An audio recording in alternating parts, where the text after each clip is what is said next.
Assalamualaikum warahmatullahi wabarakatuh. Waalaikumsalam warahmatullahi wabarakatuh. Bagaimana kabarnya anak-anak hari ini? Alhamdulillah baik. Apakah ada yang tidak masuk hari ini? Ada. Siapa? Sifat Nabila. Kenapa? Sakit.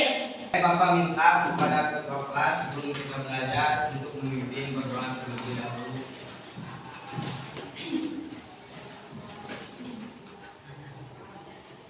Sebelum belajar, mari kita berdoa kepada yang berdiri mulai. Berdoa selesai. Anak-anak, kita lanjutkan pembelajaran kita hari ini. Hari ini kita akan belajar tentang keseimbangan pasar. Tapi sebelum Bapak membahas tentang keseimbangan pasar, Bapak ingin mengulang sedikit ke belakang. Coba ingat-ingat, kalian minggu lalu pernah belajar tentang permintaan dan penawaran uang. Coba masih ada yang bisa menyebutkan apa pengertian permintaan uang? Ya, bisa. Permintaan uang adalah keinginan masyarakat untuk memegang uang baik berupa tunai maupun saldo, walet untuk memenuhi kebutuhan hidupnya.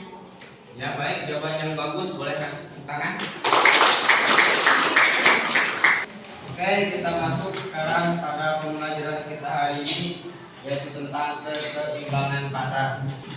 Diharapkan pada pertemuan kita hari ini kalian mampu menjelaskan pengertian keseimbangan pasar, mengidentifikasi faktor yang mempengaruhi keseimbangan pasar, menganalisis dampak perubahan, dan juga menghitung keseimbangan pasar. Kita lanjutkan pada materi selanjutnya, yaitu pengertian keseimbangan pasar. Keseimbangan pasar adalah ketika di mana kondisi jumlah dan barang berada pada titik stabil sehingga tidak terjadi kelebihan dan kekurangan barang. Coba kalian perhatikan pada kalimat terakhir. Di situ ada kata kelebihan dan kekurangan. Mengapa tidak terjadi kelebihan barang? Ya, Sami? Karena jumlah barang yang dijual sesuai dengan kebutuhan pembeli. Ya, jawabannya yang bagus. Boleh kasih tepuk tangan. Oke, kita masuk pada materi selanjutnya, yaitu ciri-ciri keseimbangan pasar. Ciri-ciri keseimbangan pasar yang pertama ada harga stabil. Yang kedua ada tidak terjadi kelangkaan, dan yang ketiga tidak terjadi kelebihan barang. Karena bisa dipahami, Bapak ada beberapa pertanyaan.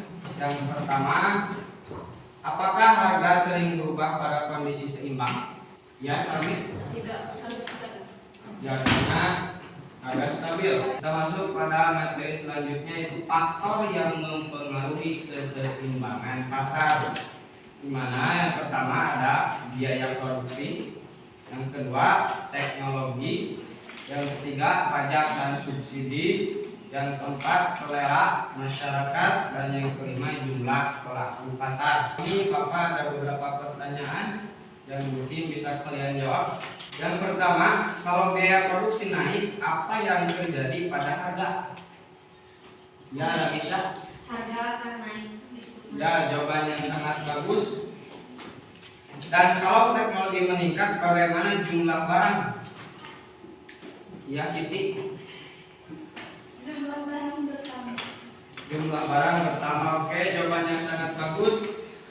Sekarang coba kalian bayangkan, misalkan mesin teknologi semakin canggih.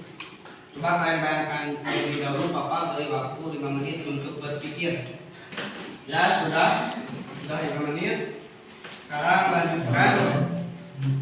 Mengapa teknologi bisa menambah produksi? Ya. Karena proses produksi lebih cepat dan efisien. Ya, jawaban yang sangat bagus. Kita lanjutkan, masuk pada dampak perubahan. Yang pertama, harga bisa naik atau turun. Yang kedua, jumlah barang berubah. Yang ketiga, terjadi pergeseran keseimbangan. Coba kalian jawab. Kalau permintaan meningkat, apa yang terjadi pada harga? Ya, Harga akan naik. harga akan naik. Jawabannya sangat baik. Boleh kasih tepuk tangan. Dan bagaimana jika permintaan naik tetapi penawaran tetap? Ya, Harga akan semakin naik dan barang bisa menjadi langka. ya, jawaban yang sangat baik. Kita lanjutkan masuk pada rumus keseimbangan dan contoh soal. Di situ ada rumus dan ada contoh soal. Sekarang kita coba selesaikan. Yang pertama kita masukkan dulu rumusnya. Rumusnya itu Q sama dengan Yes. Jadi keseimbangan sama dengan 20, jumlah keseimbangan sama dengan 40. bisa dipahami? Bisa. Sekarang kita coba latihan soal. Oke, kita lanjutkan. Ada yang bisa membantu menjawab untuk maju ke depan? Ya, Kayla.